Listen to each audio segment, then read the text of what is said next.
It's what I love to do. It's so sketchy. Yeah, sometimes it's sketchy. Not always, but sometimes. Well, the gold mine itself, just going down these Yeah. hand with no buttresses, hand carved gold mines, like, oh. Yeah, and these guys do it every single day for hours on end. Ugh. You know. Yeah. And who are they digging gold for? They sell it to middlemen. We then went and interviewed the middleman, a guy called Cleekly, super colorful character, who basically then sells it to the Gulf. Majority of the gold goes to Dubai. Really? Yeah. Dubai loves that bling. Oh, they love the They bling. love the bling out there. They do. Have you ever seen the amount of gold that exists on Earth? No. The finite amount of gold that exists on Earth is shockingly small. Shockingly small. Jamie, see if you can find that.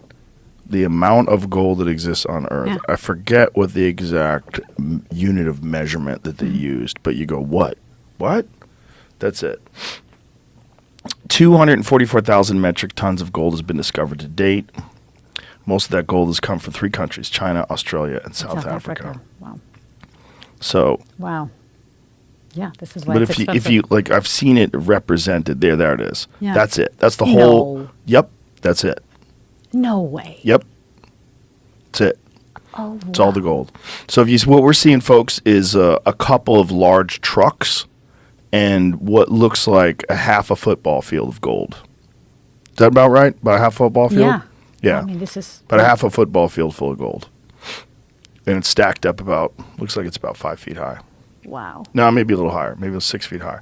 That's it. Yeah. It's all the gold. Yeah, which is why the price fluctuates. And Sort of, but I don't get it. I don't even like it. I'm not I don't like gold particularly- jewelry. It just, I like silver. Silver looks prettier to me. Yeah, it's just like, I get it. I get it that people like it. It's rare, and but it's weird that it's rare. Not that it's rare, but it's weird that we care. Like, it doesn't even do anything. It's not like you can make a weapon out of it. It's not like how did that stuff ever become the thing that is universally regarded as the most valuable in terms, and was backed our currency forever until the 70s? Yeah. Like, what? Yeah. What is that? Yeah. Why are we obsessed with that stupid soft metal?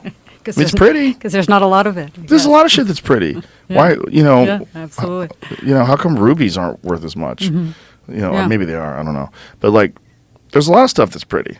Yeah. Why is that stuff the thing that everybody wants to trade? Yeah, and diamonds as well is another one that I don't quite get. But Yeah, diamonds are really weird because diamonds they can make now, yeah, but women don't want the made ones. Isn't that crazy? it is, but you can barely tell apparently the difference. So How can you tell? yeah, What kind of psycho? and why do you care? Yeah, right? are you going over your diamond with a Yeah. magnifying glass before you decide whether or not it's worthy of you wearing it? Like, Right. what's happening here? Yeah, agreed. It's a rarity thing, Yeah. And it's like there's something sick about it. Like you want the ones that were created by the earth only, that people had to risk their life to get, not like some really fascinating piece of innovation that has allowed them. I mean, they can make large diamonds now. Yeah, and they look exactly like the real ones. Yeah, but they're not. Yeah, I know. But they're not. I know. It's fake. So stupid. It's not even fake. It's a real diamond. But it's a diamond that's made by humans. But do you think women really don't? I haven't heard like people really say, "I don't want this because it's not." Oh, yeah. I've Real? had a How was it? conversation. With somebody who said Yeah, Mrs. Rogan. that, I'm not going to criticize your wife. She's not. She's just like, I'd rather have a real one. I'm like, that is a real one. This doesn't make any sense. I'm like, help me out. Just it wasn't an argument or anything, but I'm like, I don't get it. Why is that? I don't either. We had when I was one of the first stories I did with my husband back in the day, when we were still traveling and reporting together, was actually in the Brazilian Amazon, and it was about one of the biggest diamond mines they've ever found, and it was on Indian land, and white miners came in, and the Indians decided to revolt and killed and tortured and cut off the penises of 30 of them. And, Wow. they killed 30 people, massacred and tortured lots of them.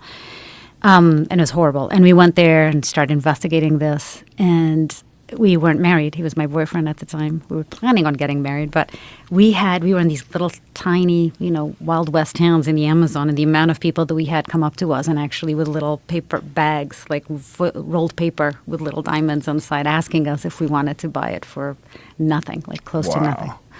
We thought about it, but we didn't. Yeah. It doesn't seem like you should. No. No. Maybe if you found one. But We actually went to the mines, and I remember that's what happens. We went to gold mines in the Amazon as well for another story. Is that when you're in these places, you can't stop looking at the ground to see if any chance you find anything. But obviously, Yeah. How difficult is it for them to find diamonds? Because that's the thing about the De Beers. They're so smart with what they've done. They basically have warehouses filled with diamonds. I know. And they've elevated the price to pretend that they're rare. But they're not really rare anymore because of their mining abilities. The technology has increased. right? They control the price that way. Yeah. Right. It's pretty smart. Very smart. Yeah, it's difficult to find a diamond. It's really difficult. I mean, there's a lot of backbreaking work. We went to Sierra Leone and did another story about that too. It's backbreaking work. It's not easy, and they make nothing. You know, the miners make nothing. Yeah, that's where it's really creepy. Yeah. Well, that's why they revolted. Yeah. Should have paid those guys better. Well, Yeah. wouldn't have lost your penis. For sure. But that's also the story of cell phones, right? I mean, Yeah, the rare Siddharth earth. Kara Yeah. was on, Yeah. and he discussed his work in the Congo, where they were investigating these cobalt mines. And in everyone's cell phone is a piece of cobalt, Yeah. and there's a very high likelihood that was pulled out of one of these artesian mines by Right. people who are working for basically slave wages. They're women with babies on their backs while they're doing it. They're hand digging this stuff. So you're inhaling these toxic fumes from this cobalt. Yeah, And that's it's so. I mean, I want to say that look, we're capable of better, but what we are as a species, that is like one of the best indicators of how twisted we are. At the very height of technology that is carried by all these social justice warriors and all these virtue signaling people online, you're literally doing it from a device that's made by slaves. At the root of it is slave labor, right. and it's unavoidable. Yeah, I mean, yeah. But the same people that will probably never buy a diamond ring, right? Yeah, Or I guess. I don't know. yeah, yeah. I mean, it's just weird. It's just weird that we know that is where the stuff comes from. Right. Well, it's also weird that we don't even manufacture a single cell phone in America with all parts sourced and put together in America. That's totally possible. Right. That you could buy a phone that is completely ethical, that's made by people that were paid a fair wage, and they, work normal hours and they have great health care and all that stuff. That's possible.